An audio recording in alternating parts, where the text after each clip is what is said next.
So, you've decided to take the plunge and start your own business trading as a natural person. The question is, will you be going solo or are you looking for a partner? Hi, I'm Lynette Harrison and you are watching Accounting ER.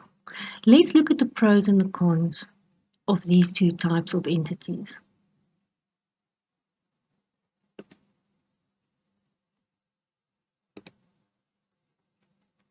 So, a quick overview on the different types of company registrations in South Africa. As a natural person, there are two options, the sole proprietor or the partnership, which is the two that we are going to be looking at today. Now, a sole proprietor consists of one natural person, where a partnership needs a minimum of two.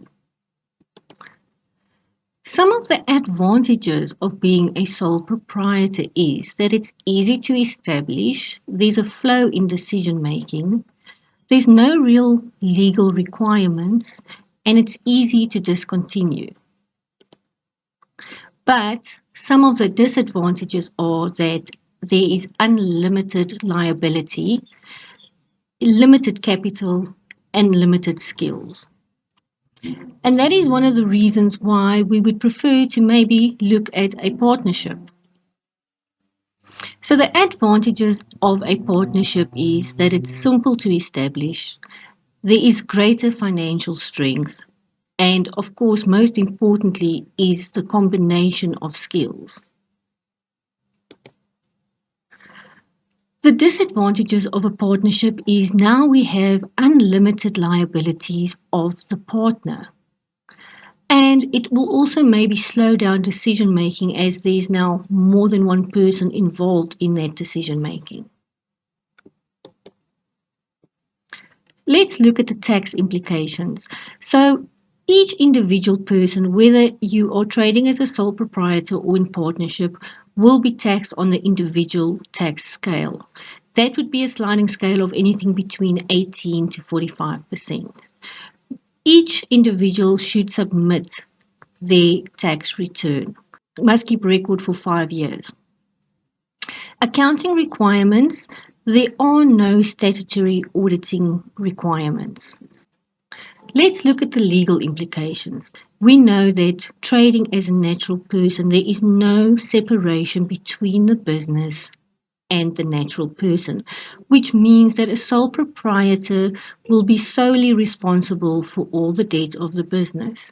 And in a partnership, you will be jointly responsible for all the debt in the business, which means that our personal assets are not protected. Continuity is limited, which means that the sole proprietor or partnership will be terminated on the death of a natural person. When it comes to a partnership, it will dissolve every time a partner leaves or joins the partnership. Or if one of the natural people should declare themselves bankrupt or insolvent, the partnership will also dissolve, which is called sequestration. So, in conclusion to what we've learned today, if you are rendering a service rather than selling a product, if your income is reliant on your expertise, skills, or knowledge, if you do not need a large capital amount, for example, having a bank overdraft, and if you do not need to finance expensive equipment, then trading as a natural person is perfect for you. When it comes to a partnership, make sure that you choose your partners wisely and that they are trustworthy.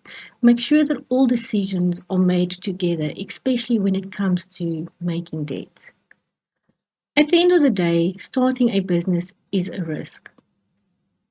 And the best way to avoid pitfalls is by gathering as much knowledge before the time. Whatever you decide, I wish you the best of luck. Thank you for watching Accounting ER.